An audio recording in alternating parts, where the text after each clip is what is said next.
आज हम बात करने वाले हैं महाभारत के उस एक पल की जिसने भगवद गीता के अमर ज्ञान को जन्म दिया। ये सिर्फ एक संवाद नहीं था, बल्कि ये वो रोशनी है जिसने न सिर्फ एक योद्धा को उसके कर्तव्य पथ पर लौटाया, बल्कि आज भी हजारों साल बाद भी जीवन के हर मुश्किल मोड़ पर हमें रास्ता दिखाती है। ये सवाल शायद हर किसी की जिंदगी में कभी न कभी आता है, और अगर किसी ने ऐसा महसूस किया है ना, तो वो अर्जुन के दिल की हालत को बहुत अच्छे से समझ सकता है।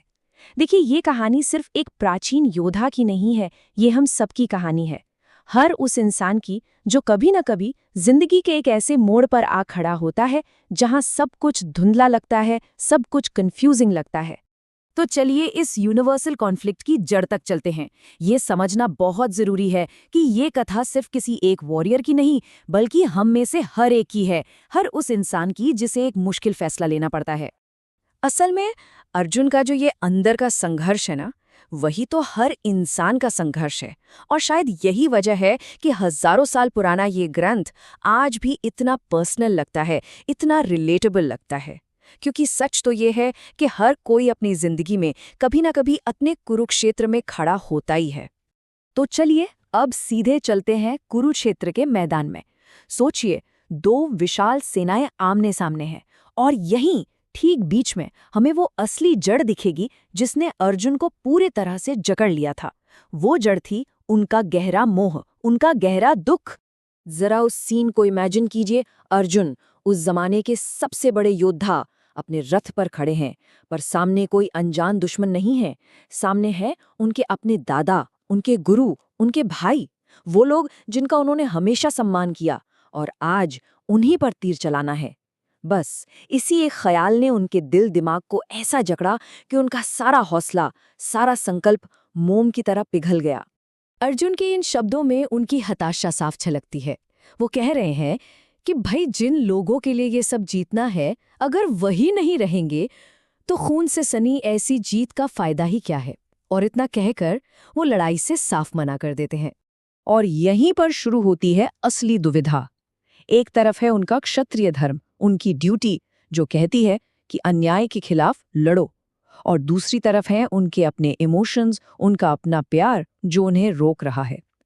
इस खींचतान ने, इस कॉन्फ्लिक्ट ने अर्जुन को इतना बेबस कर दिया कि उन्होंने अपना गांडीव तक नीचे रख दिया। और बस ठीक इसी पल कहानी का, और शायद पूरी इंसानियत की फिलॉसफी का रुख बदल जाता है, क्योंकि अब श्री कृष्ण सामने आते हैं, और यहीं से शुरू होता है गीता का वो अमर ज्ञान। अब देखिए, श्री कृष्ण के ये शब्द कोई दिलासा नहीं है, ये तो एक सीधी चुनौती है। वो अर्जुन की निराशा को डांटते हैं, उसे दिल की छोटी मोटी कमजोरी कहते हैं, और उन्हें उनकी असल पहचान, उनके योद्धा धर्म की याद दिलाकर वापस अपने रास्ते पर आने को कहते हैं। तो कृष्ण का जो पहला मैसेज है वो बिल्कुल क्रिस्टल क्लियर है। ड्यूटी सबसे ऊपर है, इसे पर्सनल अटैचमेंट और इमोशन से ऊपर रखना ही होगा। वो समझाते हैं कि जिन रिश्तों की वजह से अर्जुन परेशान है, वो मोह असल में एक इल्यूजन है, एक भ्रम है, जो उन्हें उनके असली रास्ते, उनके धर्म से दूर ले जा रहा है। तो अब बात करते हैं उन मेन टीचिंग्स की जो श्री कृष्ण ने दी। इन्हें हम जिंदगी जीने के 4 ऐसे प्रिंसिपल्स कह सकते हैं जो कभी पुराने नहीं होते। ये सिर्फ अर्जुन के लिए नहीं थे, ये हर दौर के लिए, हम सब के लिए हैं। तो सबसे पहला और सबसे फंडामेंटल प्रिंसिपल, कृष्ण सीधे अर्जुन के दुख की जड़ पर चोट करते हैं। वो कहते हैं कि अरे अर्जुन, तुम जिनके लिए दुखी हो रहे हो वो तो सिर्फ शरीर हैं जो एक दिन खत्म हो जाएंगे। शरीर खत्म हो सकता है, पर उसके अंदर जो असली चीज है, यानी आत्मा, वो अमर है, वो कभी नहीं मरती। तो फिर मौत का दुख करना, ये तो एक भ्रम हुआ ना। और ये एनालॉजी कितनी खूबसूरत है। ये रीइंकार्नेशन और आत्मा के अमर होने जैसे मुश्किल कॉन्सेप्ट को कितना आसान बना देती है। मतलब कृष्ण के हिसाब से मौत सिर्फ एक बदलाव है, एंड नहीं। तो फिर अपनों को मारने का डर भी तो झूठा हुआ, क्योंकि मारा तो सिर्फ शरीर जा सकता है, आत्मा को कोई नहीं मार सकता। अब आता है दूसरा पावरफुल प्रिंसिपल, निष्काम कर्मयोग। इसका सीधा सा मतलब है अपना काम करो, फल की चिंता मत करो। कृष्ण कहते हैं कि हमारा हक सिर्फ काम करने पर है, उसके रिजल्ट पर नहीं। जीत हो या हार, तारीफ मिले या बुराई, इन सब चीजों की फिक्र किए बिना सिर्फ अपनी ड्यूटी पर फोकस करना, यही असली योग है। कृष्ण के ये शब्द इस आइडिया को और पक्का कर देते हैं। फोकस सिर्फ एक्शन पर होना चाहिए, ना तो रिजल्ट की उम्मीद में और ना ही फेल होने के डर से काम को छोड़ देने में। तीसरा प्रिंसिपल है स्वधर्म का पालन। स्वधर्म यानी किसी का अपना नेचुरल पाथ, अपना पर्पस। जैसे अर्जुन एक वॉरियर थे तो उनका स्वधर्म था अन्याय के खिलाफ लड़ना। कृष्ण समझाते हैं कि किसी और के रास्ते की कॉपी करने से लाख गुना बेहतर है कि कोई अपने रास्ते पर चले, भले ही वो कितना ही मुश्किल क्यों न हो। इस श्लोक में अपने धर्म पर टिके रहने की अहमियत बताई गई है। मतलब अपने नेचर और अपनी ड्यूटी के हिसाब से जीना ही सबसे अच्छा है, चाहे उसमें कितना भी रिस्क क्यों न हो। किसी और की तरह बनने की कोशिश हमेशा डर और कन्फ्यूजन ही पैदा करती है। और अब आता है चौथा और आखिरी प्रिंसिपल, भक्ति और पूरा सरेंडर। ये भी मोक्ष पाने का एक रास्ता है।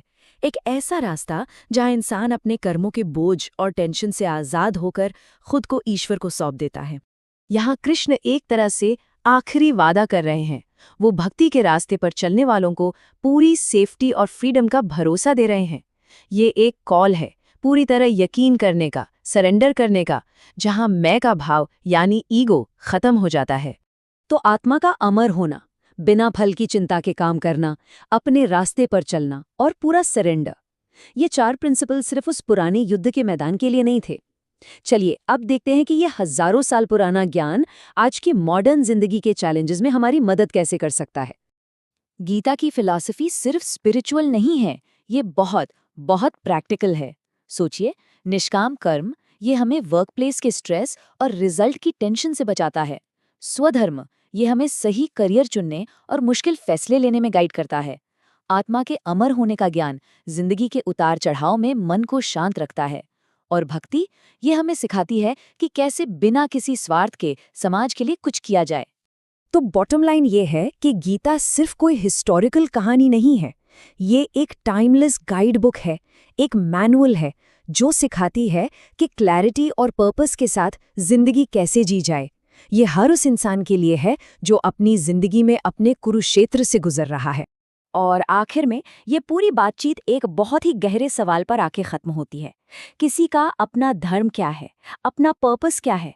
कृष्ण ने तो अर्जुन को उनका धर्म याद दिला दिया था, पर यह ज्ञान आज भी हर किसी को अपने जीवन के मकसद और अपनी ड्यूटीज के बारे में सोचने पर मजबूर करता है। और शायद इस पूरी चर्चा का जो सार है वो इसी एक सवाल के जवाब को ढूंढने में ही छिपा है।